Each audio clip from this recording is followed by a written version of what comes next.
مثال کے طور پر اسلام میں سب سے اہم حکم اور سب سے مشکل حکم ہے نماز کی پابندی کرنا۔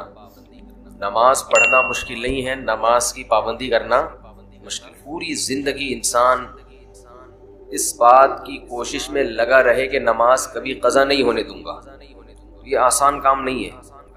ہر حکم میں چھٹی ہوتی ہے، آپ آفس جاتے ہیں ہفتے میں 6 دن، 1 دن، درمیان میں اور بھی چھٹیاں آتی ہیں، قائد اعظم ڈے آ گیا، علامہ اقبال ڈے آ گیا، شاہ عبداللطیف بھٹائی کا دن آ گیا، بھٹو کی شہادت کا دن بھی ہو سکتا ہے۔ جتنے سیاستدان دنیا سے جاتے رہیں گے ان کی چھٹیوں کی تعداد بڑھتے بڑھتے 2-4 دن رہ جائیں گے آفس ورک کے لیے۔ تو ہر کام میں چھٹی ہوتی ہے۔ نماز جب سے شروع ہوئی موت تک ایک دن بھی ایسا نہیں ہے جس میں قضا کرنے کا حکم۔ تو اتنی پابندی جب کسی حکم کی ہوتی ہے تو انسان بعض دفعہ تھکنے لگتا ہے، پھر اس میں جماعت کی پابندی کرنا۔ اس لیے قرآن نے کہا وَإِنَّهَا لَكَبِيرَةٌ إِلَّا عَلَى الْخَاشِعِينَ، یہ نماز ایک مشکل کام ہے۔ یعنی اللہ کسی حکم کو مشکل خود سے نہیں کہتا، نماز کی پابندی کو اللہ کیا کہہ رہے ہیں؟ یہ ایک مشکل کام ہے۔ إِلَّا عَلَى الْخَاشِعِينَ، مگر ان لوگوں پر۔ فہد بھائی موبائل کو نہ دیکھیں، بیان سنیں، ٹھیک ہے نا؟ سب کے لیے ہو رہا ہے تو آپ کے لیے بھی ہو رہا ہے نا۔ آپ بھی پرسوں عشاء میں شارٹ تھے۔ وَإِنَّهَا لَكَبِيرَةٌ، یہ مشکل کام ہے۔ إِلَّا عَلَى الْخَاشِعِينَ، مگر ان لوگوں پر جن کے دل میں اللہ کا خوف ہے۔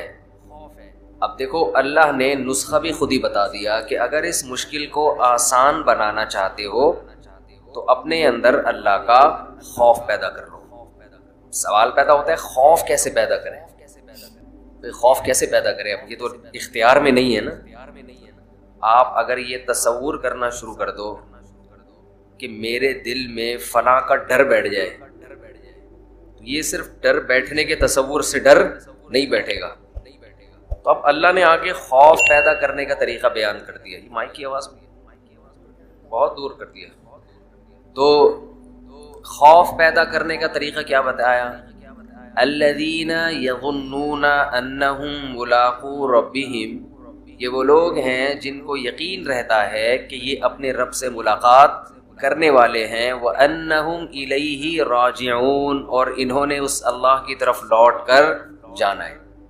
جب آپ یہ تصور کر لیں گے کہ یہ دنیا ختم ہونے والی ہے اور ہم نے یہاں سے نکل کے جانا ہے، اللہ کے سامنے کھڑے ہونا ہے، تو ہر مشکل کام آپ کے لیے آسان۔ میں عجیب بات بتاؤں، اسلام میں ہر بیماری کا یہی علاج، ہر پریشانی کا بھی یہی علاج، ہر ٹینشن کا بھی یہی علاج، ہر مشکل کام کا بھی یہی علاج۔ وہ کیا علاج ہے کہ ہم نے جانا کہاں ہے؟ اللہ کے پاس۔ آپ نے بعض حکیم دیکھے ہوں گے، اب تو حکیم لوگ شارٹ ہو رہے ہیں مارکیٹوں سے، بہت کم کہیں کہیں نظر آتے ہیں۔ بعض حکیموں میں مشہور ہوتا تھا ہر بیماری کا ایک ہی چورن ہے ان کے پاس، ہر بیماری کا ایک ہی چورن۔ وہ شاید فراڈی ہوتے ہوں، لیکن اسلام میں ہر بیماری کی ایک ہی دوا ہے، اور یہ زبردست دوا ہے۔ دیکھیں اللہ تعالیٰ نے جب ہمیں کوئی غم اور پریشانی ہو تو اللہ نے اپنے نیک بندوں کی جو صفات بیان کی ہیں وہ کیا بیان کی ہیں؟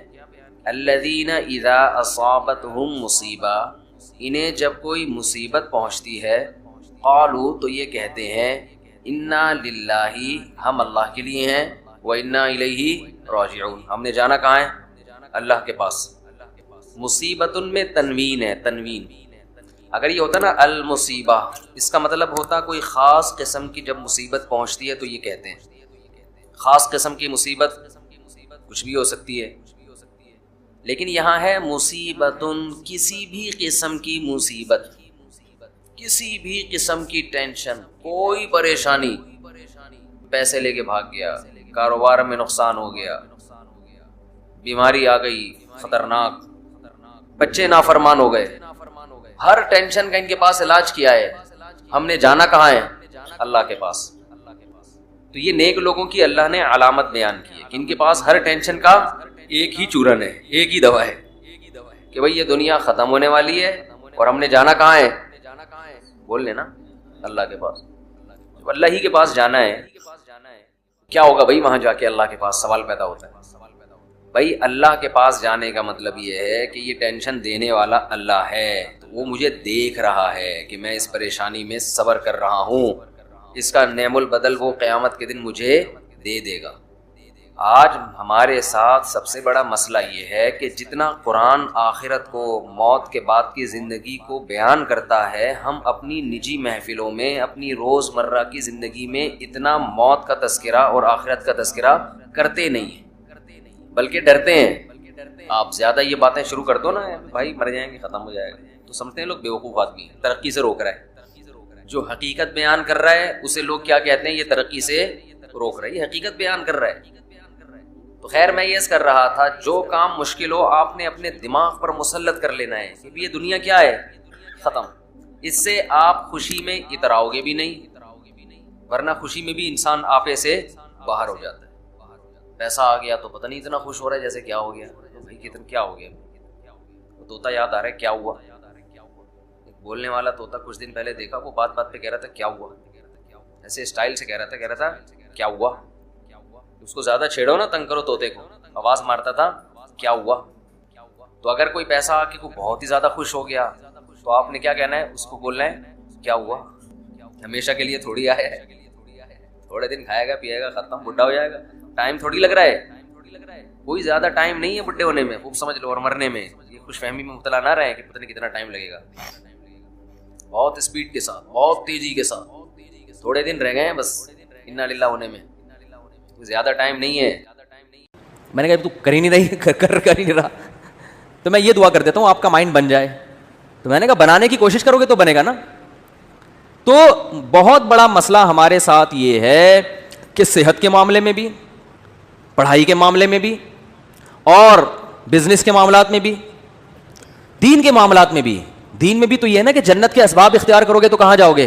جنت میں۔ تو اس میں بھی جنت کے اسباب بھی اختیار کرنے کے لیے تیار بولو نہیں ہے۔ جنت کے اسباب ہے گناہ چھوڑو، گناہ نہیں چھوڑتے، اور پتہ نہیں ایران توران کیا کچھ کر لیں گے، وظیفے پڑھ لیں گے، 5 لاکھ دفعہ آیت الکریمہ پڑھ لی، فلاں نے پڑھ لی، یہ کر لیا وہ کر لیا، اور فلاں کو کھانا کھلا دیا۔ بھائی جنت میں جانے کا سب سے پہلا سبب کیا ہے؟ کہ جس چیز کو اللہ نے حرام کہہ دیا اس سے آپ کو بچنا ہے، گناہ چھوڑنا ضروری ہے۔ اپنے عقیدے کو، توحید کے بغیر جنت میں نہیں جا سکتے، کتنے اچھے بن جاؤ، شرک پر اگر ہے۔ دیکھو جیسے دنیا کا کے اسباب ہوتے ہیں نا، کہ جب تک محنت نہیں کرو گے، صحت کی کوشش نہیں کرو گے تو صحت بنتی نہیں ہے۔ یہ تھوڑی کہ اٹرم پٹرم جو مرضی کھاتے رہو اور آپ پھر بھی صحت مند، ایسا نہیں ہوتا۔ یہ جو لوگ کہتے ہیں نا فلاں سب کچھ کھا جاتا ہے پھر بھی ٹھیک ہے، ایسا نہیں ہے، ایک وقت اس کو بھی بریک لگانی پڑتی ہے، اس کو روکنا پڑتا ہے اپنے آپ کو۔ اور جو پھر بھی کچھ نہیں ہو رہا ہے اس کا مطلب ایک ہی دفعہ میں ہونے والا ہے، اس کو ایک ہی دفعہ میں پھٹ جائے گا بیٹھا بیٹھا، کیونکہ جو کچھ ہوتا رہے نا تو انسان پھر بھی تھوڑا سا احتیاط سے چلتا ہے۔ اس کا مطلب ایک ہی دفعہ میں اس کا کچھ ہونے والا ہے، ٹائٹ طریقے سے دھماکے کے ساتھ پھٹے گا۔ گرنیڈ ایک ہی دفعہ پھٹتا ہے، اور کلاشنکوف سے گولیاں مسلسل چلتی رہتی ہیں، ٹھیک ہے نا۔ گرنیڈ کیا ہوتا ہے؟ ایک ہی دفعہ پھٹتا ہے بس، وہ دوبارہ چلنے کے قابل نہیں رہتا۔ تو آخرت میں جانے کا سبب بھی ہے، تو وہ سبب اختیار کیے بغیر ہم انگریز کو کہتے ہیں نا دنیا میں کامیاب ہے مگر آخرت میں نہیں ہے۔ کیوں نہیں بھائی؟ تم آخرت کا سبب اختیار کرتے ہی نہیں ہو۔ آخرت میں جانے کے اسباب کیا ہیں؟ عقیدہ توحید ہے، رسالت ہے، پھر جو اللہ نے جس کو حلال کیا اس کو حلال سمجھو، جس کو حرام کہا اس کو حرام سمجھو۔ پھر لوگ ہم سے لڑتے ہیں کہ یہ سائنسدان کیوں جنت میں نہیں جائیں گے، انہوں نے تو اتنے نیک کام کیے۔ او بھائی جنت میں جانے کے لیے تھوڑی کیے انہوں نے، دنیا کے لیے کیے ہیں۔ تو دنیا آج ان لوگوں کو بڑے اچھے القاب سے یاد رکھتی ہے، یار اس نے بلب ایجاد کیا۔ اب بلب کے رشتہ داروں کو گالیاں دینا الگ بات ہے، لیکن بلب بنانے والے کو گالیاں کوئی بھی نہیں دیتا۔ پاکستانی قوم بلب کے رشتہ داروں کو گالیاں دیتی ہے، لیکن بلب بنانے والے کو الحمدللہ گالیاں نہیں دیتی، اور دینا بھی نہیں چاہیے گالیاں۔ بھائی اس نے ہم پر احسان کیا، بلب بنایا، تو احسان کا بدلہ اس کو دنیا میں مل گیا۔ اس نے کون سا صدقہ جاریہ کے لیے آخرت کے لیے بنایا تھا؟ تو جو دنیا میں کر رہے ہیں دنیا کے لیے کر رہے ہیں، آخرت میں کوئی حصہ نہیں۔ اللہ نے بتا دیا تم نے آخرت کے لیے کیا ہی نہیں ہے، کیونکہ تمہارا تو آخرت پر ایمان ہی نہیں ہے۔ تو اس لیے بات خوب یاد رکھو، صحت کا مسئلہ ہو، گھر میں بچوں کی تربیت کا مسئلہ ہو، پیسے کمانے کا مسئلہ ہو، صحیح ہے نا، جب تک محنت نہیں کرو گے، قانون اللہ کا یہ ہے کہ کخ بھی ہاتھ میں نہیں آئے گا، کخ بھی نہیں آئے گا۔ کل رات میں مثالیں اس لیے دیتا ہوں تھوڑی سی عبرت کے لیے۔ کل ہماری ایک جگہ دعوت تھی، بہت ہی اچھے لوگ تھے، وہ دعوت ٹھکرائی نہیں جا سکتی تھی۔ کھانا کھایا ہم نے 11 بجے رات، اور وہ انہوں نے اتنا کچھ بنایا ہوا تھا، وہ بھی باقاعدہ آرڈر پہ کھایا ہم نے۔ ابھی میں کیا وہ سن بھی رہے ہوں گے نا بیان، کھایا۔ اب 11 بجے جب آپ کھا کے سو گئے تو آپ کی صحت ٹھیک ہو سکتی ہے؟ پھر آپ کہو چونکہ میں مفتی صاحب ہوں اور لوگ کہتے ہیں عالم ہے, لوگوں کے خیال میں کوئی نیک آدمی ہے. اصل تو اللہ ہی جانتا ہے کون نیک ہے, کون بزرگ ہے, کون عالم ہے, لیکن لوگوں کا ایک اچھا گمان اگر فرض کر لیں. تو چونکہ ہم نے 11 بجے کوفتے کھائے ہیں, کوفتے بنائے ہوئے بڑے خاندانی قسم کے, پھوڑ دیے ہم نے, طبیعت سے پھوڑے. اچھا وہ تو میں ان سے کہہ رہا تھا کہ مولانا طارق جمیل صاحب تو رات کو کھانا کھاتے ہی نہیں ہے نا, رات کو کھانا حضرت مولانا طارق جمیل صاحب نہیں کھاتے, وہ اتنے 2-4 نوالے بس, جتنا بھی رکھا وہ نہیں کھاتے, صحت کا خیال کرتے ہیں. تو میں نے کہا یار اتنا تپڑ مجھ میں نہیں ہے, اتنا اچھا کھانا رکھا ہوا ہے اور میں کھاؤں نہیں. تو وہ کہنے لگے, میں نے کہا ہم نے اس کا ایک آلٹرنیٹ تلاش کیا ہوا ہے, کھائیں گے طبیعت سے. تو ہم نے پھوڑا. اب جب پھوڑا ہے تو ظاہر ہے پھر اس پھوڑے ہوئے کو نکالنا بھی تو ہے نا. تو اس کا حل پھر ہم, میرے ساتھ ایک ہمارے دوست تھے, وہ کافی وزنی ہیں. میں نے کہا بیٹا اب میں تو نہیں سو سکتا ایسے, میں تو نہیں سو سکتا, یہ تو خودکشی ہے. تو میں نے کہا جب تک یہ جتنی کیلوریز جمع ہوئی ہیں نا یہ برن نہیں ہوں گی نا میں نہیں سوؤں گا. انہوں نے کہا کیسے برن کرنا؟ میں نے کہا پیدل نکلو. تو ہم پھر نکل لیے پیدل, ٹھیک ٹھاک واک کی. پھر ہمارے ایک دوست کا جم ہے یہاں چلا گیا, پھر وہ جو مشین ہوتی ہے نا بھاگنے والی اس پہ بھاگا. میں نے دیکھا, میں نے اس سے پوچھا یار آدھا کلو کڑھائی میں کتنی کیلوریز, میں نے آدھا کلو کڑھائی نہیں کھائی لیکن اس سے ویسے ہی پوچھا ہے کتنی کیلوریز ہوتی ہیں. اس نے کہا کہ پتہ نہیں 100 ہوتی ہیں. تو میں نے کہا جب تک 100 یہاں وہ مشین میں لکھا ہوا تھا نا, اتنا اس پہ میں چلا ہوں اور تیز واک کی ہے کہ جب وہ آئے نا کہ 100 کیلوریز آپ کی برن ہو گئی ہیں, پھر ہم مشین سے اترے. ہم نے کہا اب ہمارے لیے سونا کیا ہو گیا ہے؟ بولو نا بھائی, حلال. یہ اتنے نیک ہم بھی نہیں ہیں کہ اتنا صحت کا خیال رکھیں. ونس اپون اے ٹائم ایک واقعہ اچھا آ گیا, ہم نے کہا پارسل کر دو. یہ کرنا پڑے گا آپ کے باپ کو بھی, ورنہ توند نکلے گی, ورنہ عجیب سے ہو جاؤ گے. زندگی ایسی بہاریں اور خوشیاں کیا ہو جائیں گی, ختم. وہ کڑھائیاں جو آپ کھا رہے, کوفتے جو کھا رہے ہو نا, آہستہ آہستہ جا کے مختلف جگہوں پہ سے نکلنا شروع ہوں گے. کبھی کوفتہ یہاں سے نکلے گا, ڈاکٹر کہیں گے ان کی رسولی نکل آئی. وہ رسولی نہیں ہے, وہ جو کوفتے آپ نے کھائے ہیں ان میں صرف ایک کوفتہ نکلا ہے ابھی تو باقی کیا ہے, باقی ہیں. تو مختلف, ابھی تو تھوڑے دنوں میں آپ خود کوفتہ بن جاؤ گے. اور پھر کیا کرتے ہیں, صحت ٹھیک نہیں ہے, گھٹنوں میں درد, یورک ایسڈ بڑھا ہوا ہے, یہ ہوا ہے. پھر آتے ہیں کہ جی وہ مفتی صاحب کوئی وظیفہ بتا دیں کہ فلاں بزرگ کے پاس چلے جاؤں. پھر وہ فلاں آستانے پہ ایک بڑے اولیاء اللہ بیٹھتے ہیں, آدمی ہے کہ لیکن اولیاء اللہ, اولیاء تو ولی کی جمع ہے بھائی, ولی اللہ ہوتا ہے اس کو لوگ کیا کہتے ہیں, اولیاء اللہ بیٹھتے ہیں. اولیاء اللہ تو بہت سارے ہول سیل کے حساب سے کہہ رہے ہیں, وہ فلاں آستانے میں ایک اولیاء اللہ بیٹھتے ہیں, وہ ایسا دم کرتے ہیں بھائی, ان کے پاس جاؤ, ایسا تعویذ ہے. ابے تو کھا کیا رہا ہے, تو کمبخت, تو تعویذوں میں نہائے گا بھی نہ, کک بھی نہیں ہوگا. اللہ کا قانون ہے بھائی, قانون ہے کہ جتنا کھا رہے ہو نا اس کا وہ یوٹیلائز ہوگی تو صحت صحیح رہے گی, نہیں ہو رہا تو پھٹ جاؤ گے دھماکے کے ساتھ. بچوں میں تو چلو گروتھ ہو رہی ہوتی ہے نا, اب 40 سال میں گروتھ تھوڑی ہوگی آپ کی, اب تو فیٹ بڑھے گا, اب تو پھوڑے نکلیں گے, وہ کوفتے نکلیں گے مختلف جگہوں سے, آپ کے کولیسٹرول بڑھے گا 10. پھر بھی اگر مر جائے آدمی تو پھر اللہ نے مار دیا. اونٹ پہ بیٹھے ہوئے آدمی کو بھی کتا کاٹ لیتا ہے جب انسان کی لکھی ہوئی ہوتی ہے.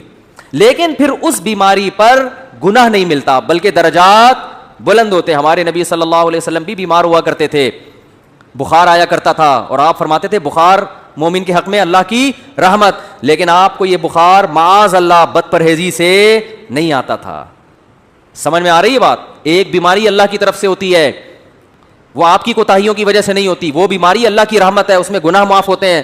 آج جو میجورٹی بیمار ہو رہی ہے وہ اللہ کی خوشی سے نہیں ہو رہی, وہ اپنی حرکتوں سے ہو رہی ہے, اور اس میں امیدیں لگا کے بیٹھے میں بہت ثواب ملے گا, میرے گردے فیل ہو گئے ہیں, مجھے بہت زیادہ کیا ملے گا, ثواب ملے گا, میرے گردے فیل ہو گئے. میں نے ایک صاحب کو کہا, میں نے کہا اپنا بی پی چیک کرا لیا کرو, آپ کے مجھے دماغ کی سیٹنگ کیا لگ رہی ہے, آؤٹ لگ رہی ہے, کبھی کبھار نا, میں نے کہا چیک کرا لیا کرو, کیونکہ مجھے نہیں لگ رہا کہ آپ کا بی پی نارمل ہے. ابے چیک ویک کرانے سے کچھ نہیں ہوتا, مجھے خود بتا رہے تھے, ابے بی پی چیک کرانے سے, جب یہ تو انہی کو ہوتا ہے جو چیک کراتے ہیں, الٹا ہوتا ہی انہی کو ہے جو بار بار کیا کرتے ہیں.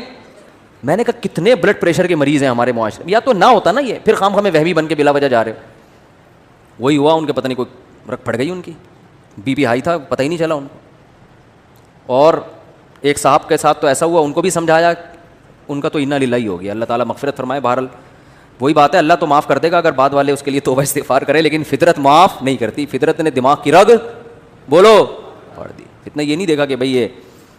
تو یہ جو آج کل بیماریاں چل رہی ہیں, بلڈ پریشر ہے. پھر ماں باپ کی خدمت میں بھی سب سے بڑی خدمت یہ ہے ان کی صحت کا خیال رکھو. اماں کے دیکھو کھا کیا رہی ہیں, ابا کو دیکھو, ابا چھوڑ دو پراٹھے, ابا کے پاؤں پکڑو, ابا اس عمر میں پراٹھے سوٹ نہیں کرتے. اور اگر ابا نے پراٹھے کھائے ہیں تو ابا سے بہت محبت کے ساتھ واک کراؤ ان کو, کہ ابا مفتی صاحب اگر پٹھان ہوٹل کے پراٹھے کھا لیتے ہیں تو واک بھی کرتے ہیں, ٹھیک ہے نا.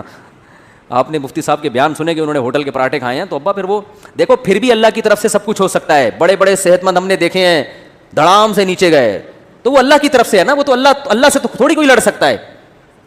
لیکن قانون یہی ہے, اور قانون کو فالو کرو گے تو 99% غالب یہی ہے کہ اللہ کی مدد آئے گی. حکیم محمد سعید صاحب جو ہے نا قانون کو فالو کرتے تھے, نیک آدمی تھے, کبھی تکبیر اولیٰ فوت نہیں ہوتی تھی ان کی. 68 ایئرز میں 68 سال میں ٹینس کھیلتے تھے, ایک 2 گھنٹہ. آج کوئی کھیل سکتا ہے؟ 40 سال کا آدمی کمر پکڑ کے بیٹھ جائے گا, اس لیے کہ صحت کے اصولوں پر عمل. بھائی اتنے بجے کھانا ہے, یہ کھانا ہے, یہ نہیں کھانا. ایک حد تک تو سب کچھ چل جاتا ہے, اٹرم پٹرم برگر شرگر انڈے والا وہ والا بھی پھوڑ دیا, اس کے بعد فطرت انتقام لینا شروع کرتی ہے. تو ہم کہتے ہیں نہیں جی اصل میں تو یہ انہی کو ہوتا ہے جو زیادہ احتیاط کرتے ہیں. آج ایک آدمی کہنے لگا کورونا انہی کو ہو رہا ہے جن کو جو زیادہ احتیاط کر رہے ہیں. میں نے کہا کتنے لوگوں پہ تحقیق کیا آپ نے؟ 2-4 ایسے ہوں گے جنہوں نے احتیاط کی پھر بھی ہو گیا, زیادہ تر وہی ہیں جو احتیاط نہیں کرتے ان کو ہو جاتا ہے. تو تحقیق جب کی جاتی ہے نا تو 2-4 آدمیوں کو دیکھ کے نہیں کی جاتی ہے, پوری رپورٹ آپ کے پاس ہو اس کے بعد تحقیق کا پتہ چلتا ہے. تو میرے بھائی مسلمان کے ساتھ بہت بڑا مسئلہ یہ ہے کہ وہ کامیابی کے اسباب اختیار نہیں کرتا. صرف ایک صحت کی مثال میں اس لیے دیتا ہوں کہ صحت کا ایشو تو ہر ایک کے ساتھ ہے نا بھائی. ہر آدمی تاجر تھوڑی ہے, بزنس مین تھوڑی ہے. کچھ ملازمت کرتے ہیں, کچھ تاجر میں ہیں, کچھ پڑھائی پڑھ رہے ہیں, کچھ کوئی اور کام کر رہے ہیں. لیکن صحت تو ایک ایسی چیز ہے جس سے ہر ایک کو محبت ہوتی ہے نا. تو اسی صحت کے معاملے میں اپنے حالات دیکھ لو.